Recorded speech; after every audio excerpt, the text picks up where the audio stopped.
So this is the anatomical position of the heart, where the apex is pointing towards the left, and as we did, it is present in the left fifth intercostal space, and the base it is pointing backwards. Now, what is crux of the heart? It is the crux is the point where this is the crux of the heart, where the posterior atrioventricular groove meets the posterior interventricular groove. Now let's start the right atrium of the heart. Okay, so you can see, can you appreciate, this is the right atrium of the heart as I told you earlier. So it is the right upper chamber of the heart. It receives the venous blood. It receives the venous blood from the superior vena cava and from the this is the opening of superior vena cava, and this is the opening of inferior vena cava. Now, the right atrium passes the blood to the right ventricle.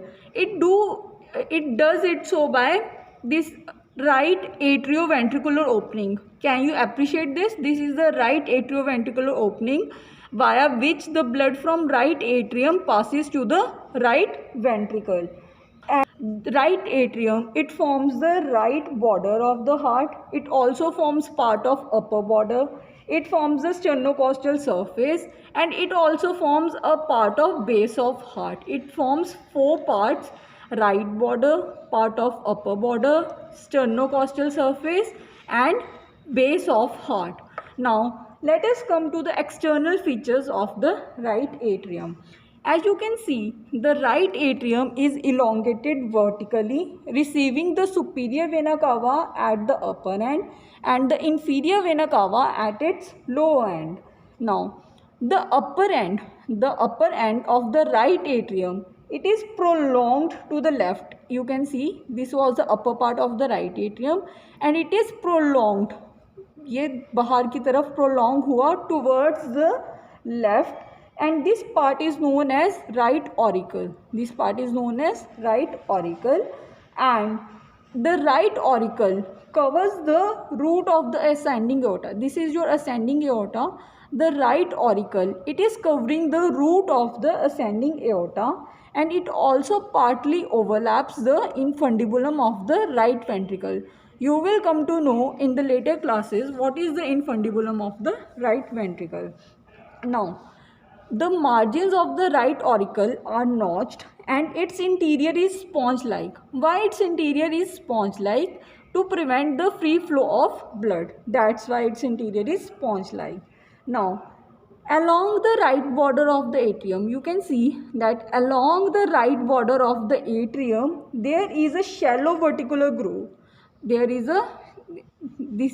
Along the right border of the atrium, there is a shallow vertical groove which passes from passing from superior vena cava above to inferior vena cava below.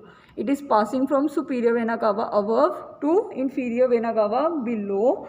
This groove is known as sulcus terminalis.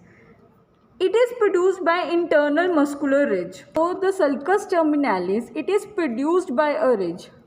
This is a ridge. It is produced by an internal muscular ridge called crista terminalis. This is crista terminalis. Okay, and the upper part here, you can say, in the upper part of the sulcus terminalis, there is SA node. What is SA node? Sinoatrial node, which acts as the pacemaker of heart. Now, I also told you earlier that this is the right atrioventricular groove. It is separating the right atrium from the right ventricle, and it lodges the right coronary artery and small cardiac vein. Okay, so next let us come to the tributaries of the right atrium. You can easily tell me now two tributaries of the right atrium. One is your superior vena cava and another is your inferior vena cava. Now again, this is the opening of superior vena cava into the right atrium, and this is the opening of inferior vena cava into the right atrium. Now another opening another major tributary of the right atrium is your coronary sinus. Can you appreciate this? This is your coronary sinus. Now, this is the opening of coronary sinus. Now, next opening into the right atrium is your anterior cardiac vein, and there are also some small veins opening into the right atrium. You can see these small veins opening into right linings of vena cordis minimi, and sometimes right marginal vein also opens into the right atrium. Now, can you appreciate this? This is the right atrioventricular orifice. This is your right atrioventricular orifice through which the blood passes out from right atrium into the right ventricle. Okay. Now this orifice, it is guarded by a tricuspid valve. It is guarded by a tricuspid valve. You can see here the three cusps of the valve. Here are the three cusps of the valve, and it helps in unidirectional flow of blood from right atrium to right ventricle. Now let us come to the internal features of the right atrium. First of all, right atrium is formed by three parts. First part is smooth posterior part, which is also known as sinus venerum. Second part is your rough anterior part, or that is also known as pectinate part. And the third part is your interatrial septum. We will cover them one by one. First of all, now let us come to the smooth posterior part. Okay, the smooth posterior part, it is derived from the right horn of the sinus venosus. And what is sinus venosus? You will come to know in the embryology classes, which will be dealt later on. Okay, so now let us come to the features of the sinus venerum or the smooth posterior part.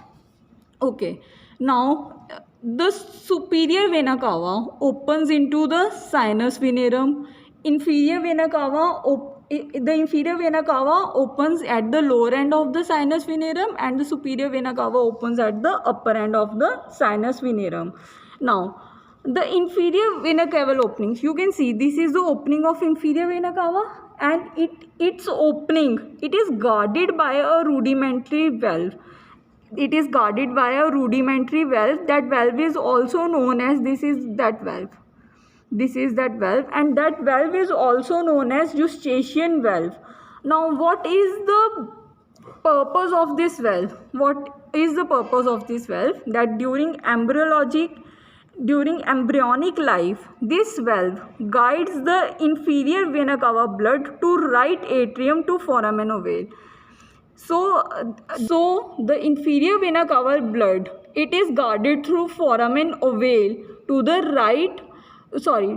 left atrium. I repeat, the inferior vena cava blood, it is guarded through foramen ovale to the left atrium in the embryonic life. Now, here is your coronary sinus. Here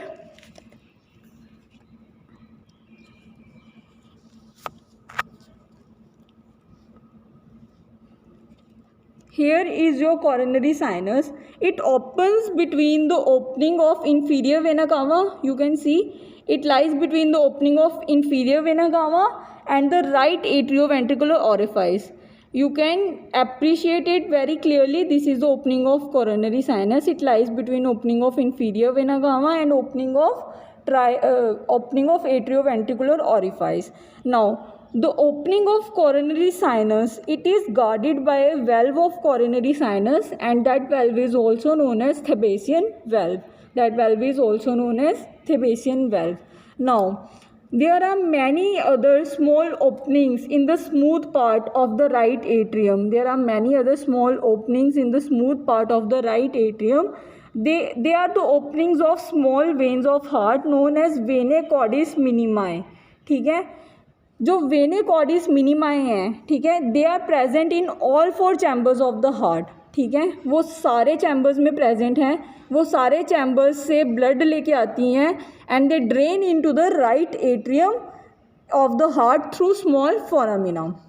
now Next is the intravenous tubercle of lower. Sometimes